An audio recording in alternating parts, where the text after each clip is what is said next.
स्वागत है आपकी अपर्णा की पड़ताल में। दोस्तों, गुजरात में चुनाव था, हिमाचल प्रदेश में चुनाव था और दिल्ली में एमसीडी का चुनाव था। सभी के नतीजे आ गए हैं। उत्तर प्रदेश में 3 जिलों में चुनाव था, उसके भी नतीजे आ गए हैं। लेकिन गुजरात में भारतीय जनता पार्टी ने प्रचंड जीत हासिल करी है। जी हाँ दोस्तों, 156 सीट पर गुजरात में भारतीय जनता पार्टी ने जीत हासिल कर इतिहास रच दिया है। जी हाँ दोस्तों, जब 1985 में कांग्रेस पार्टी ने गुजरात में अपनी सत्ता को काबिज किया था, उस समय कांग्रेस पार्टी 149 सीटों पर जीत हासिल कर इतिहास रचा था। उस रिकॉर्ड को तोड़ते हुए भारतीय जनता पार्टी ने 27 सालों के बाद भी गुजरात में 156 सीटों पर जीत हासिल कर इतिहास रच दिया है। और कांग्रेस पार्टी को करारी शिकस्त मिली है। शर्मसार करने वाली हार हुई है कांग्रेस पार्टी की। वहां पर पिछली बार से भी बहुत कम सीट मिली है। अगर हम एक तरफ ये बात करें कि भारतीय जनता पार्टी ने गुजरात में ऐतिहासिक जीत हासिल कर इतिहास रच दिया, तो दूसरी तरफ कांग्रेस की करारी शिकस्त ने कहीं ना कहीं कांग्रेस को 2024 चुनाव के लिए सोचने पर मजबूर कर दिया है। और उनके ढीले ढाले रवैया को ये एक नसीहत है, और वो भी तब जब कांग्रेस पार्टी का प्रमुख चेहरा राहुल गांधी भारत जोड़ो यात्रा पर है। कहती कि यात्रा कांग्रेस पार्टी के लिए सफल साबित नहीं हुई है। हिमाचल में प्रियंका गांधी की रणनीति सफल हुई है। जिस तरह उत्तर प्रदेश में डिंपल यादव ने प्रचंड जीत हासिल कर रिकॉर्ड तोड़ा है, नेताजी का भी रिकॉर्ड तोड़ा है, उसी तरीके से प्रियंका गांधी की भी सुनामी काम आई है। उत्तर प्रदेश के चुनाव में 2 जिलों में बीजेपी को शिकस्त मिली है। दिल्ली का एमसीडी चुनाव था, वहां भी भारतीय जनता पार्टी को करारी शिकस्त मिली है और आम आदमी पार्टी ने एमसीडी चुनाव में अपना झंडा गाड़ दिया है। लेकिन हम अब बात करेंगे मुद्दों की, यानी कि जो चुनावी परिप्रेक्ष्य है उसमें क्या मुद्दे सत्ता के लिए सरदर्द बने, या फिर हमको ये मानना पड़ेगा कि महंगाई और बेरोजगारी अब कोई मुद्दा ही नहीं रह गया है।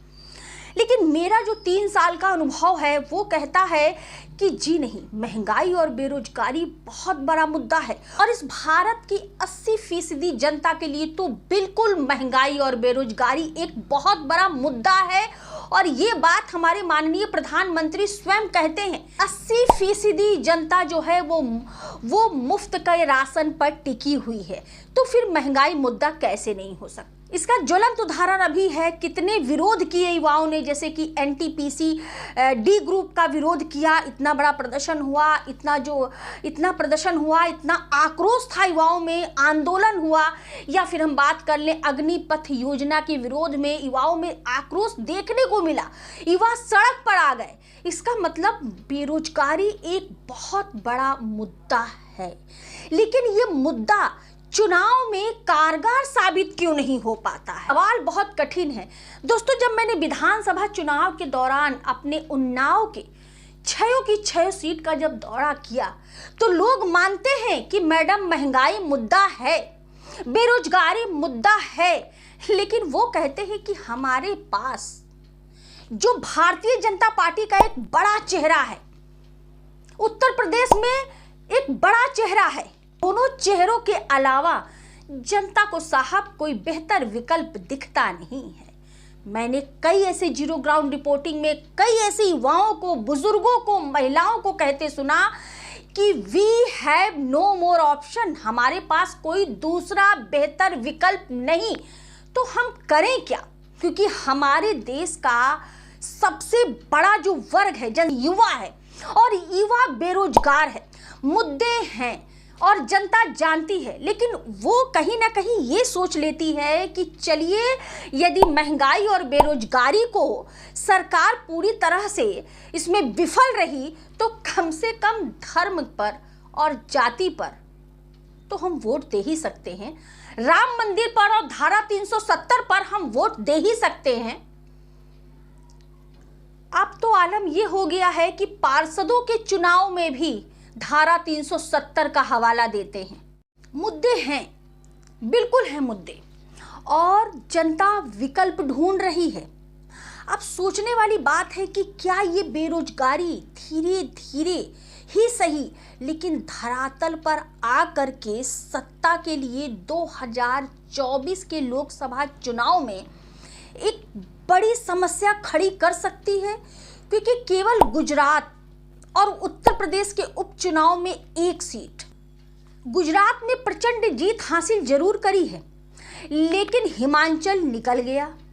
दिल्ली का नगर निगम चुनाव भी हाथ से निकल गया। कहीं ऐसा तो नहीं कि अब मुद्दे सत्ता के लिए सरदर्द बन जाएंगे?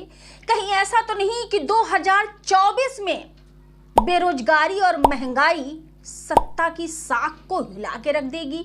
लेकिन मैं विपक्ष पार्टियों से भी सवाल पूछना चाहती हूं, जो गुजरात में कांग्रेस को नसीहत मिली है करारी हार से, उनको सीखना चाहिए और अभी अति विश्वास हो करके खुशियां मनाने की कोई जरूरत नहीं है, क्योंकि अभी भी विपक्ष का ढीला ढाला रवैया 2024 के चुनाव में खतरनाक साबित हो सकता है।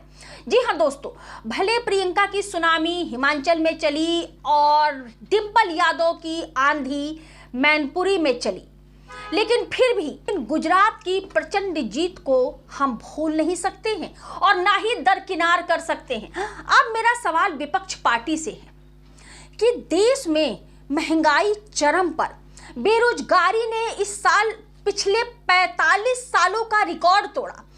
2024 में लोकसभा चुनाव है और मेरा 3 साल का अनुभव कहता है कि विपक्ष पार्टी को एक मंथन की आवश्यकता है, क्योंकि इतनी गंभीर परिस्थिति में भी विपक्ष जो है वो अपनी आवाज नहीं उठा पा रहा है। महंगाई एक कितना बड़ा मुद्दा है। 2014 की यदि हम बात करें, जब सत्ता विपक्ष पार्टी हुआ करती थी, तो महंगाई डायन खाए जाते हैं ये स्लोगन टीवी पे चलता ही रहता था, इस कदर चलता था कि कानों से तेल निकल जाता था। तो तब विपक्ष मजबूत था। यदि पूर्व की सरकार बेहतर विकल्प साबित हुई होती, जिस तरह से मजबूती से एक तरफा लोकतंत्र में सत्ता काबिज है, ना होती। तो मैं विपक्ष पार्टियों से पूछना चाहती हूँ, कांग्रेस से पूछना चाहती हूँ, समाजवादी पार्टी से पूछना चाहती हूँ, डिंपल यादव राहुल गांधी से पूछना चाहती हूँ, प्रियंका गांधी से भी पूछना चाहती हूँ कि अभी आपको ज्यादा खुश होने की जरूरत नहीं है, क्योंकि डिंपल यादव को कहीं ना कहीं नेताजी के ना रहने की भी सहानुभूति मिली है। नेताजी उत्तर प्रदेश के मैनपुरी जिले का एक बड़ा चेहरा हुआ करते थे, इसलिए उन्होंने ऐतिहासिक जीत हासिल करी। लेकिन 2024 का लोकसभा चुनाव विपक्षियों के लिए इतना आसान होने वाला नहीं है। मैं विपक्षियों से कहना चाहती हूं कि वो विपक्ष का मजबूत चेहरा बनकर जनता के बीच अपने संवाद को क्यों नहीं स्थापित कर पा रहे, उन्हें क्यों नहीं विश्वास दिला पा रहे हैं कि आपके ये जो मुद्दे हैं, महंगाई हो, बेरोजगारी हो, शिक्षा हो, लचर स्वास्थ्य व्यवस्था हो, सबसे बड़ा मुद्दा है महंगाई और बेरोजगारी।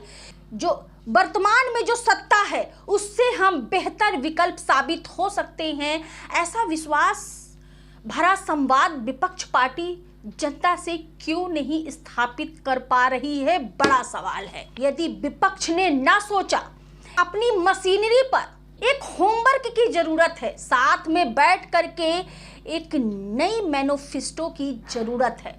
विपक्ष को ज़्यादा खुश होने की ज़रूरत नहीं है, क्योंकि महंगाई और बेरोजगारी मुद्दा ज़रूर है। इस मुद्दे के लिए आम जनमानस के पास कोई बेहतर विकल्प नहीं है, इसीलिए वो धर्म और जाति की समीकरण करने वाली सत्ताधारी भारतीय जनता पार्टी को हर बार सीट पर काबिज कर देती है। आज की वीडियो में बस इतना ही।